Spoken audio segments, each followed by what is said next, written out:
According to a recent study done by Gallup, only 39% of employees feel engaged at work. But engagement amongst managers, which was already lower, has actually dropped to 33% over the last year, which is a big deal, and it's likely to drag down overall engagement. Now, those stats are averages of average organizations. It doesn't have to be yours. But the question is how do you engage the people on your team who should be high performers, whether they're in management roles or not? I'm Christian Montine, and I'm the author of The Successful New CEO. Now, I work with leaders of fast growth companies and those who are preparing for an exit or secession. But more importantly, I help leaders create powerful connections to their purpose and help them build freedom. Now, high performers aren't like all employees. In fact, a different Gallup study showed that truly high performers were responsible for the majority of the results in their organizations. But more interesting than that, they were motivated by different things. Now, unfortunately, when most employers think about trying to boost engagement or performance, they think about carrots and sticks, incentive programs or perks, writing people up or laying people off. Now, those might work for average employees, but not for high performers, and they definitely won't turn an average employee into a high performer.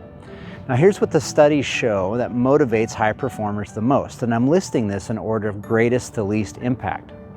The first is the quality of their relationships with their coworkers. The second is their ability to do and to be free to do their best work. The third is to receive recognition and encouragement from their employer. The fourth is to have a sense of purpose or impact. The fifth is to have opportunities for professional or personal growth. The sixth is to be able to meet the needs of others. Seventh place is compensation. Eighth is positive management and leadership at a company. Ninth is belief in the company or product. 10th, everything else. It's worth noting that most of these things have nothing to do with creative incentive or perk programs. They have nothing to do with ping pong tables or kegerators at work. And while compensation matters, on almost all studies it comes in around 6th or 7th. It doesn't matter as much as you might think, not for high performers. What matters most are good relationships with people that are respected, doing work that people feel is challenging, and work that's meaningful to their best ability. The savvy leader recognizes you just can't go on Amazon and buy this stuff. An HR department can't just write a policy for it. It's a culture that you as a leader have to choose to create.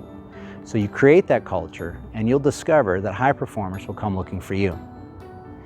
So engaging high performers is one of the 7 essential executive skills. If you'd like to learn about all 7 skills, pick up a free copy of my book, The Successful New CEO. Now, experienced CEOs have told me that they felt like every leader should have a copy of this book, not just new CEOs. So get your copy today, whatever kind of experience you have. The information for that's down below.